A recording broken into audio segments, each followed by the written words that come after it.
Lindy, for you, what has been the most encouraging part about the past two performances from your team? I think our, a level of play away from the puck. The start to the games is I've really liked. The last couple of games where we really came out strong, limited opportunities, and been able to create some good opportunities to score.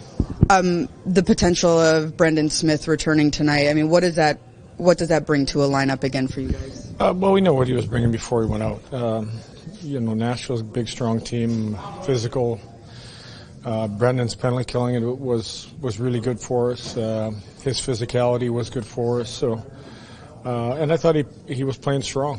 Obviously, decisions have to be made, and Santeri goes back. But what did you like about the impact that he made when he was here, and what did he tell you guys? He told us he can play. He brought real consistent play. His puck movement, he made a lot of good decisions defensively. He was strong on his reads, and when I talked to him, we talked a little bit about even the end of training camp. Last preseason game. I think any young player or a player doesn't have a lot of games wants to make an impression, and I think his consistent play made a good impression. Curtis is playing game 500 tonight of his career. I'm wondering what you can appreciate or what other people can appreciate about when Curtis was in junior. He was scoring tons of goals, but he really reinvented himself in order to stick in the NHL game. What can people learn from that? Well, I think just the fact you have to be adaptable. Sometimes you're not going to be the player you were when you left junior. A lot of times a young player is a gifted offensive player that sometimes gets put into a role where, maybe he's a penalty killer, maybe he's a third or fourth line player, and you're waiting behind a lot of the top offensive players on a team. So I think he's been able to adjust, become a penalty killer, been a good face-off guy, and it's the reason he's played the number of games he's played.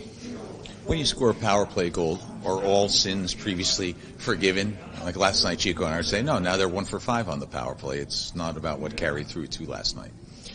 No, I think you have to look at the bulk of the work that was put in the power play, the opportunities the last few nights we've created. When we broke it down as coaches, we thought, we had a good night on the power play. We needed to stay a little bit more businesslike later on in the power play, where we made a couple of mistakes and gave up a couple opportunities.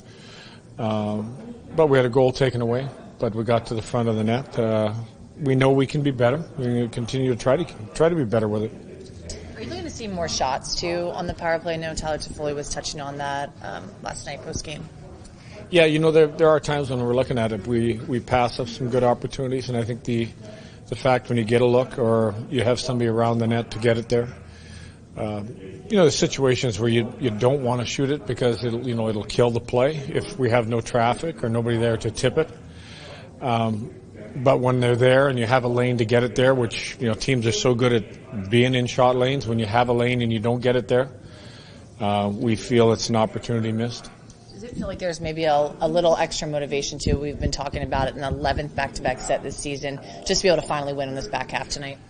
Yeah, I think you just got to find a way. I think when it comes to last night, I think we've become a team that's using 4 lines. 4 lines are playing strong hockey for us. We got to expect the same tonight. I think when you get in back-to-back games, discipline plays a big part. Where you don't want to be killing a lot of penalties, so you got to be disciplined in that sense.